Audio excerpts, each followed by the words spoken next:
বেহাৰবাৰী আউটপোষ্টৰ ৰাকেশ অৰ্থাৎ অসমৰ জনপ্ৰিয় অভিনেতা ৰিণ্টু বৰাৰ খবৰটো পালেনে? সকলো সবিশেষ জানিবলৈ অনুগ্ৰহ কৰি ভিডিঅ'টো প্ৰথমৰ পৰা শেষলৈকে অলপ স্কিপ নকৰাকৈ চাই থাকিব।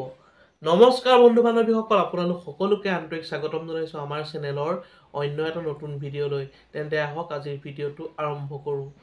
ভিডিঅ'ৰ পৰৱৰ্তী অংশলৈ যোৱাৰ আগতে আপোনালোকক এটা বিনম্ৰ অনুৰোধ কৰোঁ যে যিসকল বন্ধু বান্ধৱী এতিয়ালৈকে আমাৰ চেনেলটো ছাবস্ক্ৰাইব কৰা নাই, অনুগ্ৰহ কৰি আমাৰ চেনেলটো ছাবস্ক্ৰাইব কৰি কাষতে থকা বেল আইকনটো প্ৰেছ কৰি অল কৰি দিবলৈ নাপাহৰিব। তেতিয়াহে মই দিয়া প্ৰতিটো নতুন ভিডিঅ'ৰ আপডেট আপোনালোকে অতি সোনকালেই পাই থাকিব। সামাজিক মাধ্যমত অসমৰ জনপ্ৰিয় অভিনেতা ৰিণ্টু বৰা অৰ্থাৎ বেহাৰবাৰী আউটপোষ্টৰ ৰাকেশক শুভেচ্ছা জ্ঞাপন কৰিছে। আমিও আমাৰ চেনেলৰ তৰফৰ পৰা অসমৰ জনপ্ৰিয় অভিনেতা ৰিণ্টু বৰা তথা বেহাৰবাৰী আউটপোষ্টৰ ৰাকেশক সেয়াবৰ শুভেচ্ছা জ্ঞাপন কৰিছোঁ।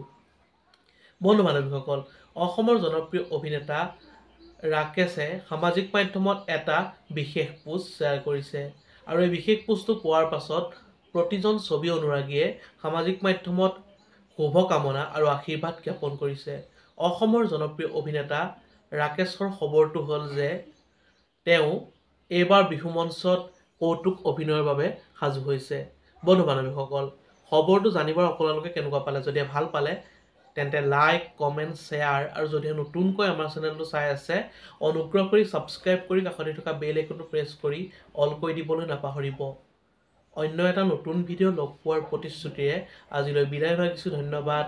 জয় আই অসম।